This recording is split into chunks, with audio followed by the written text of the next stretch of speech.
Hello friends, welcome back to my channel. কেমন আছো তোমরা সবাই? আশা করি তোমরা সবাই খুব ভালো আছো, আমিও খুব ভালো আছি। এই যে দেখতে পাচ্ছ, আমি বাসে উঠে পড়েছি। আমি চললাম বাপের বাড়ি, কারণ ছেলের পরীক্ষা শেষ হয়ে গেছে। তাই আমি কদিনের জন্য যাচ্ছি বাপের বাড়ি, কদিন থেকে আসবো। তো এই যে তোমাদের দাদা এসছে আমাদেরকে বাসে বসাতে। এই বাসটা আমরা যাচ্ছি চিরকুন্ডা থেকে, যেটা বিয়ের পর প্রথম যাচ্ছি আমি চিরকুন্ডা থেকে। নাহলে আমি নিয়ামতপুর আর বরাকর থেকেই যাই। তো চলো বন্ধুরা, এখান থেকে ব্লগটা শুরু করছি। আশা করি তোমাদের ভালো লাগবে, তোমরা আমার সম্পূর্ণ ব্লগটা দেখবে।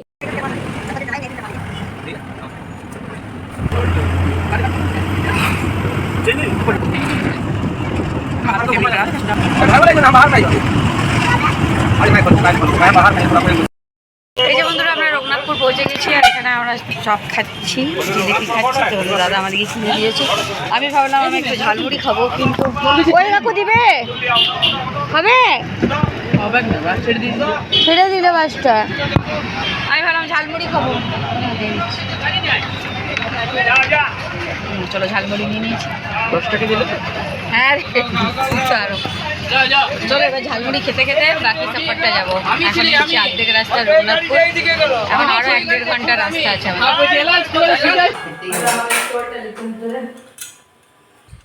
এই যে বন্ধুরা, আমি চলে এসেছি বাপের বাড়ি। আর দেখতে পাচ্ছ এখানে মিষ্টি জল তো খেয়ে চেঞ্জ করে নিয়েছি। আর এদিকে মা মাটন বানাচ্ছিল, তো আমি এখানে মাটন কষা নিয়ে নিয়েছি, খাচ্ছি মায়ের হাতে রান্না। তো অমৃত। আমি মাটন কষা খাচ্ছি, খাবি? খাবে না, আমি খাই। এই যে বন্ধুরা, এবারে খাওয়া দাওয়া করবো। তো চলো তোমাদেরকে দেখিয়ে দিই মা কী রান্না বান্না করে রেখেছে। যে মা এখানে খাবার বাড়ছে। এখানে আছে গরম গরম ভাত, শুকি বেগুন আলুর তরকারি, পুদিনা পাতা, না মা তোমার কি পুদিনাই তো, আর এখানে আছে খাসির মাংস। ধরো ব্যাক ক্যামেরা দেখে।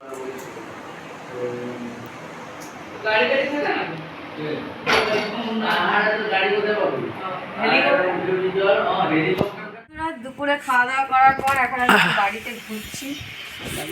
মায়ের বাগানে দেখছি টমেটো, পেঁপে, এই যে টমেটো, পেঁয়াজ শাক, পুদিনা পাতা, ধনে। কত টমেটো বাবা গো! এগুলো পুঁই শাক। আর বেগুন? বেগুন ওইদিকে চলে যেতে বেগুন কাট করে। এটা লঙ্কা গাছ, এটা পেঁপে গাছ। আমি 5-6 মাস আগে এসেছি, আমি পেঁপে গাছটা এইটুকু বড় ছিল। কই দেখি পেঁপে গাছটা। তাড়াতাড়ি বড় হয় পেঁপে গাছটা, আমার ছেলের মতো বড় হচ্ছে। বাবা গো! পেঁপে গাছটা তোর মতো হচ্ছে, তাড়াতাড়ি বড়, লম্বা। কি লম্বা হয়েছে! বেশ লম্বা হয়ে গেছে। কত পেঁপে হয়েছে না? এই লঙ্কা দমে ধরে দিই, লঙ্কা দিচ্ছি, জল দিচ্ছি, গরম জল দিচ্ছি। Good evening friends. এই যে দেখতে পাচ্ছ, ঘুম থেকে উঠেছি আমি। আর এখানে এই যে ম্যাচ শুরু হয়ে গেছে, ফাইনাল। জিতে গেল নিউজিল্যান্ড টস। ওই তো ভাগ্যবাদের বলছে। চলো এবারে ম্যাচ খেলা দেখে এখানে বসে ম্যাচ দেখি। ফিল্ডিং নিছে। কে ওরাই ছিল? ফিল্ডিং এ নেই ওরা।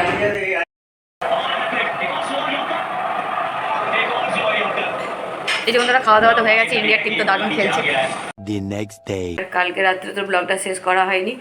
কালকে তো ফাইনালি ইন্ডিয়া জিতে গেল, খুব ভালো লাগলো খেলা দেখে। যেরকম ব্যাটসম্যানরা খেলেছে, সেরকম ফিল্ডিং, সেরকম বলিং, সব কিছু মিলে খুব সুন্দর খেলেছে।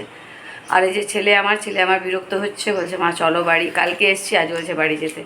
ওর এখানে ভালো লাগছে না। ভালো লাগতো মেজদি যদি এখানেই থাকতো। মেজদি এখন পুরুলিয়া ছেড়ে দিয়েছে, ওর শাশুড়ির শরীর খারাপ। তো এখানে পুরুলিয়া থেকে সামনেই ওর বাড়ি, তো সেখানেই চলে গেছে। চলো এখন বাজে দুপুর দুটো থেকে আমি ব্লগটা শুরু করলাম। এখন মা আমার খেতে দিচ্ছে, তো চলো দেখি মা খাবার দিচ্ছে আর মা খাবারে কী কী বানিয়েছে।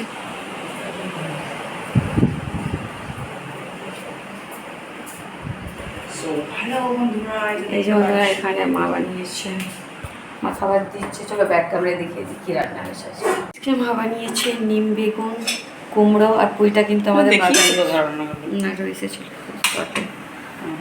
আর এখানে আছে মাছের ঝোল, আর ওখানে আছে কুলের টক। চলো বন্ধুরা, দুপুরে খাওয়া দাওয়াটা করে নিই, তারপর ফিরে এসেছি। এই যে বন্ধুরা, খাওয়া দাওয়া হয়ে গেল। এখন এসেছি আমরা একটু ছাদে। বৃষ্টি পড়ছে, মেঘ করে আছে। ওয়েদারটা এত সুন্দর করেছে, তো ভাবলাম একটু ছাদ থেকে ঘুরে আসি। ছাদে চলে এসেছি। খেয়ে পরে হাত ধুয়ে ছাদে উঠে গেলাম। কত সুন্দর লাগছে মা, ওয়েদারটা খুব সুন্দর লাগছে।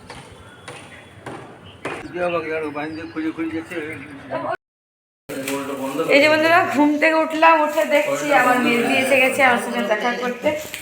আর মেজদি দেখো কত কিছু নিয়ে এসছে। এগুলো কি আইসক্রিম নাকি?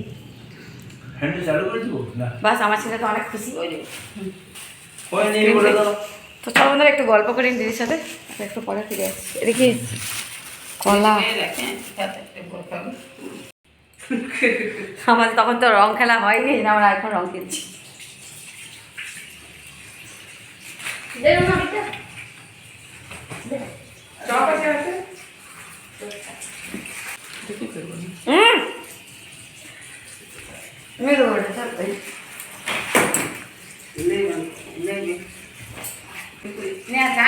আমার হোলি আজকে হ্যাপি হোলি, হ্যাপি হোলি। দিলে তো ঝাড়ু কিনতে হবে বলছিল একটা, ওই তো বড় ঝাড়ু কিনে আনছি। এই যে বন্ধুরা মেজদি চললো আর আমরাও চললাম একটু বাইরে ঘুরতে। হাঁটতে সামনে ছিলিস তো ভালো যাবি বাড়ি। যেতে বলছে, আমাদেরকে নিমন্ত্রণ দিতে এসেছিল। আচ্ছা হ্যাঁ আর কি আবার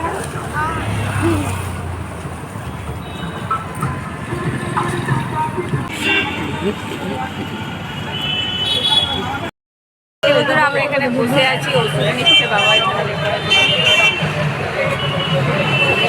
আর এখানে আমরা তিনজন বসে আছি, ছেলে আমার। কাল মা বিয়ে বাড়ি যাবে, তার জন্য গিফট কেনা হলো এখানে, দেখতে পাচ্ছি।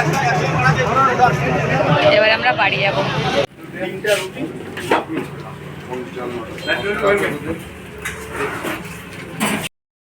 এই যে বন্ধুরা আমরা খাওয়া দাওয়া করে রাত্রে ঘুরছি ছাদে, আর আমাদেরকে ভূতের মতো দেখাচ্ছে, দেখতে পাচ্ছ তোমরা? ওই পোলের একটা লাইট আমি তোমাদেরকে দেখাচ্ছি। তো চলো এখন ঘুমাইনি, এবারে ঘুমাবো। 11টা বাজছে।